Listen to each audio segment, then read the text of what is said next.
Y'all remember they started 4-2. Oh, I remember. They were a Hail Mary away. Chicago remembers too. 5-2, and they have not won a game since. It's about to be a great show. I can just feel the vibes. I can feel the vibes. What up, Jay? He lost 10 in a row. 10 in a row. So he with me and Shady? Yeah, you lost 10 in a row. We already know your Eagles lost 10 in a row. Oh, you are right. Caleb has joined incredible company. James Jones started 0-10 in 2014 with the Raiders, and Shady McCoy lost 10 games straight in 2012 That's worse. with the Eagles. That's worse. But, hey, Caleb, you see how the careers turned out for these two. Welcome to the club. Welcome to the 10-loss club. Oh, God. Chase, man. I lose 10 games in college, dog. Oh, my God. Another loss yesterday, Chase, but do you blame the rookie? Do you blame the quarterback for the Bears? You've been a Bears quarterback before. Do you blame the quarterback for the Bears, Caleb Williams? Look, you have to blame him some, but when you look at the whole thing, like, it's not all his fault, right? He didn't play well. He took 7 sacks yesterday, which brings me to another horrible stat. Right now, Caleb Williams is 4th in NFL history in sacks taken in a season. Let that sink in. Yikes. 4th most sacks taken in an NFL season. Quite honestly, if he takes 5 next week, he's going to tie Randall Cunningham for the 2nd most sacks in NFL history. So he's holding on to the football, which is probably what rookies do in a situation where they don't know where to go with the football. And when you break down the sacks, because I think that's a horrible thing for a quarterback. Like, you don't want to turn the ball over and you don't want to take sacks. When you do that, you put yourself in long situations. And when I say long situations, like 3rd and 14, 3rd and long, 4th and so forth. But when you really look at Caleb, even the last game against the Lions, and there's a couple plays this game where I'm just like, man, this is what Caleb Williams needs to do. This is what Caleb Williams needs to be like. And it starts with that 4th and 5 play to DJ Moore. Like, he's backpedaling right here. We have it right here. He's backpedaling. Like, the arm talent, the arm throw, like, when he let this go, I said, there's just no way you can do it. And then, like, the 3rd and 14 to Rome, like, some of these plays where he's just moving in the pocket. This is the last play of the game, or last sequence of the game, which was awful by Bears. But when he's doing this in the pocket and he's buying time like that, like, you're going to take sacks. I say that because the arm talent's there. We've seen things that he can do. It's just one of those things where you got to go out there. You got to consistently do it. He's done it, but he hasn't thrown a lot of interceptions. It's just frustrating for Bears fans, not for the quarterback, but for every other reason under the sun, because these Bears, man, they've had one winning season in the last 11 years, and I was a part of it. One winning season. And you got people out there on the team, or fans yelling, sell the team. People are wearing brown paper bags like they did with the Saints. Like, this ain't the Chicago Bears that I know. It's just like one of those things that are so frustrating. It doesn't fall on them. You ain't see that when you was there? What? No, we went 12-4. Matt Nagy won Coach of the Year. And the year after that, did they 8-8, made the playoffs. Oh, wow. No, we didn't make that year. They made a playoffs at 8-8, Nagy's last year. 2-5, you've seen a lot of good football. You've seen a little bad football. And Caleb Williams, unfortunately, he's seen a lot of bad football. You blame Caleb for this loss, though? He gets some blame, like Chase talked about. I can't give him all the blame. They're a bad team. That's what it is. They're a bad team, though. Like, simple things. He throws a touchdown pass. Oh, it's holding. Comes back. Right? One play I watched, the whole offensive line missed all their blocks. I'm thinking, like, this team can be good. And then, like, we want to focus on the rookie quarterback. The rookie quarterback. No, they're just a bad team. I don't want to waste too much time on these guys. Because I feel bad for Caleb. Like, all this pressure coming in that, okay, they're going to the playoffs. I remember he's on this desk. I'm like, y'all telling me they're going to be the playoffs because he's a talented quarterback in college? One thing I can say about Caleb Williams, I think he has a lot of talent. You just show holding the ball longer than he's supposed to, right? But finding these type of passes, like, that's talent. The issue with him is, and I always thought about it when he was in college, like, I don't know if he processes the field well, right? Because the guy that holds onto the ball this long, does he know what he's looking at? Does he know what he's reading? And that just takes time. I think by year 2, year 3, we'll see a different Caleb Williams. But right now, he's going through that stage where he was probably the most talented quarterback in the draft, but he wasn't the most prepared quarterback in the draft. And you're starting to see that. Very well said. That's incredibly well articulated. Well, thank you, guys. No, that was good. Jay, I blame Caleb. I blame Caleb. I don't blame Caleb for the entirety of the game. I blame Caleb for the end of the game. At what point, Caleb Williams, are you going to take agency over your reputation, agency over your career, agency over the offense, agency over the $1 billion organization? November 24th, we saw an issue that we saw on December 26th. Cannot happen. Vikings game, November 24th. You take a sack, and then you take a delay a game after the sack in overtime. Game on the line. It goes from 3rd and 21 to 3rd and 26. Bears lose. Okay, surely you will live and you will learn from that. Fast forward next week, Thanksgiving, Detroit Lions, incomplete pass. The clock has stopped. It stopped. Caleb Williams, get off the ground. Oh, you don't. Instead of taking a delay of game, your head coach has to burn a timeout, second timeout of the game. That's why he was so frugal with the final timeout of the game, and it led to Matt Eberflus getting fired. Okay, that was Thanksgiving. Let's cut to the next holiday.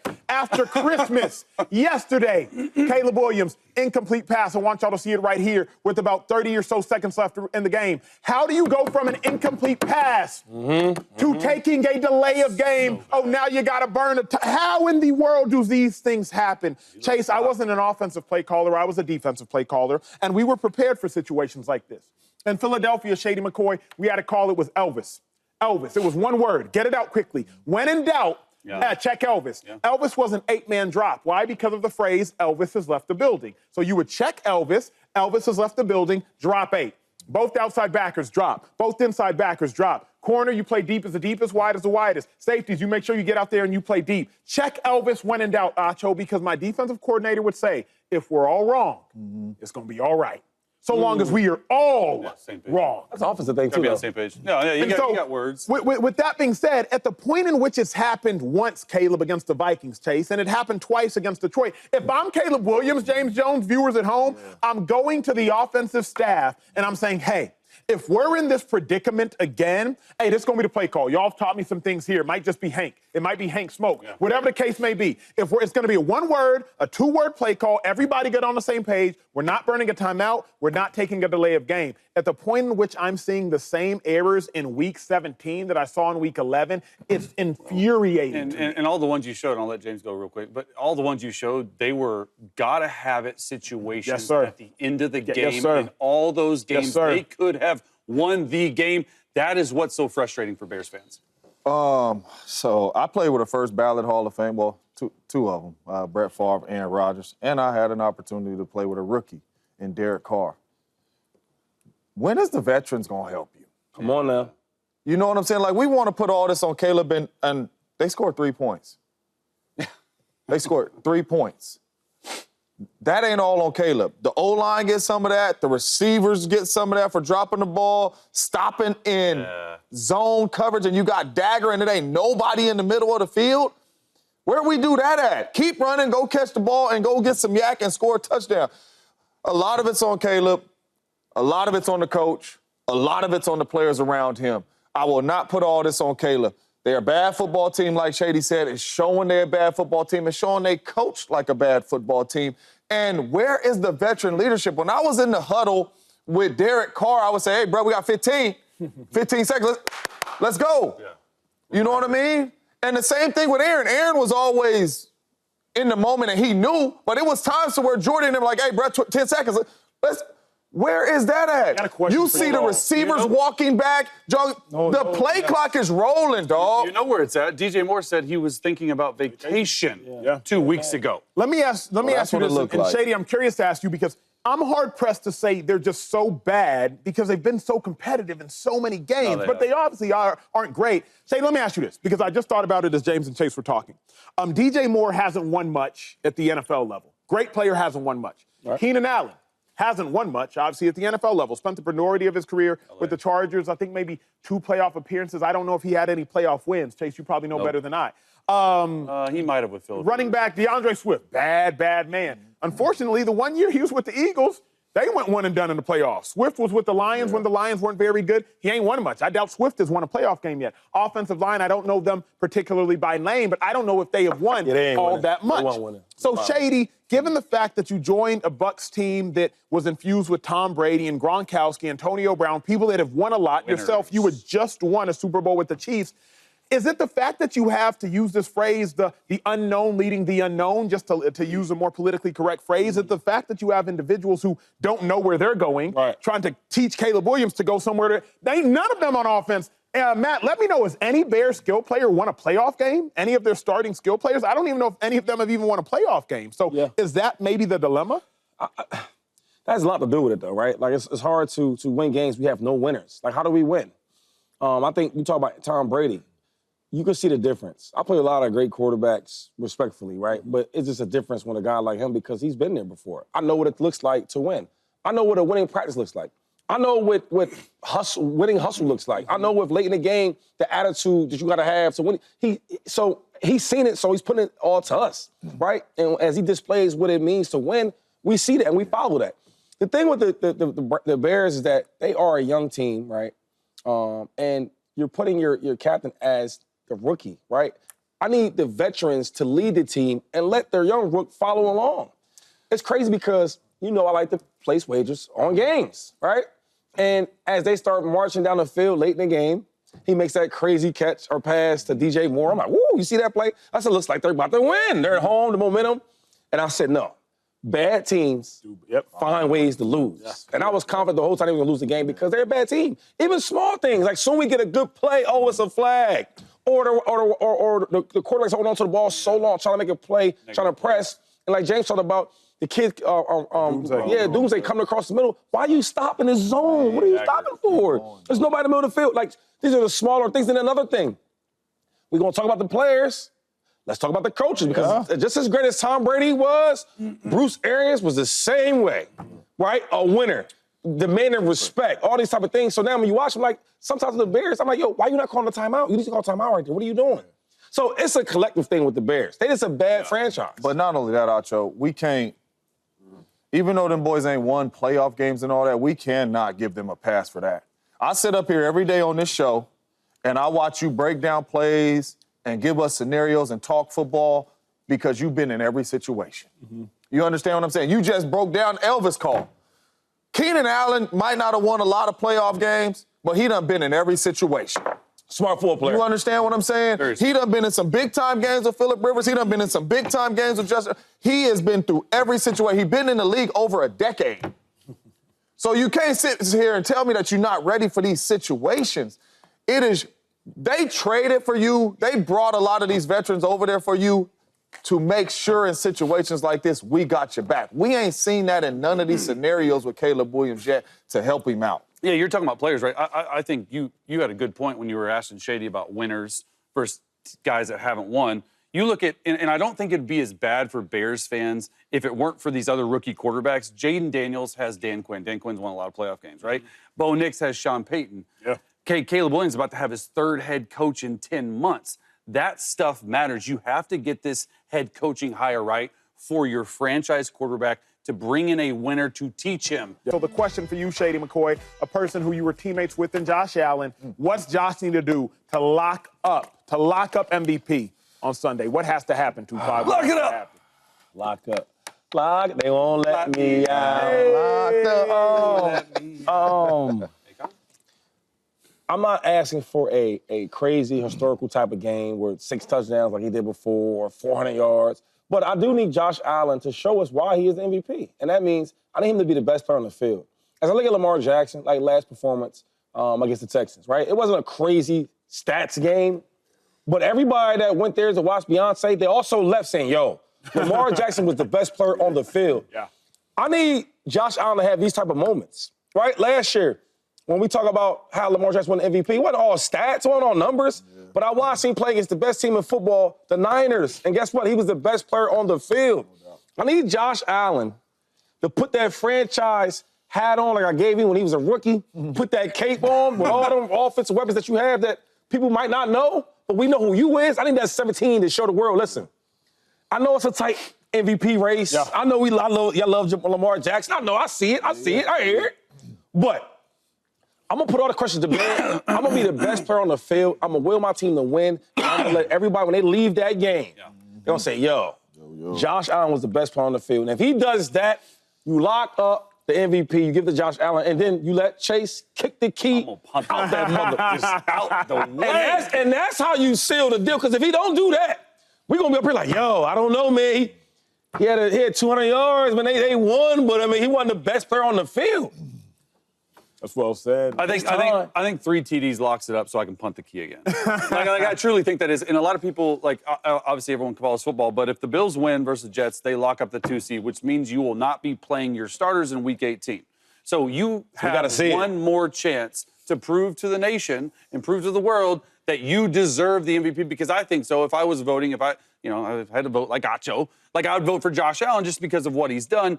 The thing about this game is it's an early window game against the Jets. Not a lot of people are watching the Jets now because it's over with. So I don't know if you're going to have the audience number, full national window to go out there and prove out and show out. And then next week's game, Lamar will play the Browns, I'm guessing, in some type of standalone window. So Lamar is going to have another chance, other than Josh Allen, to prove to the world that he belongs it. But I think 3 touchdowns locks it up for sure. If you get 2 touchdowns, some yards, and you win by 20, I think that locks up as well. I think the full body of work for Josh stands out. Even though Lamar has better stats, I like Josh Allen in this race. And real quick, I don't think Week 18 matters for neither of them. Because you're a voter. You're not watching that. You need to see what Josh does this game. You need to respond, right? Lamar can't hit me with all these crazy hooks, right? Lamar's playing for and then you cut a little jab, you know what I mean? Jab, you grab it. Nah! You need to show me some haymakers too. So all I'm saying is, like, sometimes even in boxing, the 12th round don't even really matter for real. You've been dominating this whole fight, man. Hey, look, cruise it off. Josh he don't have that luxury to cruise out. He got to ball out this game. And I don't need no crazy numbers, though, James. This look like the best player on the field. I'm with y'all, man. But there's nothing he can do to lock it up. There's nothing. Come on, Mr. Voter. Man. It will Mr. Voter is crazy. Mr. Voter! It will be. He said he hit you with a What did you say yesterday? It will be inconsiderate. If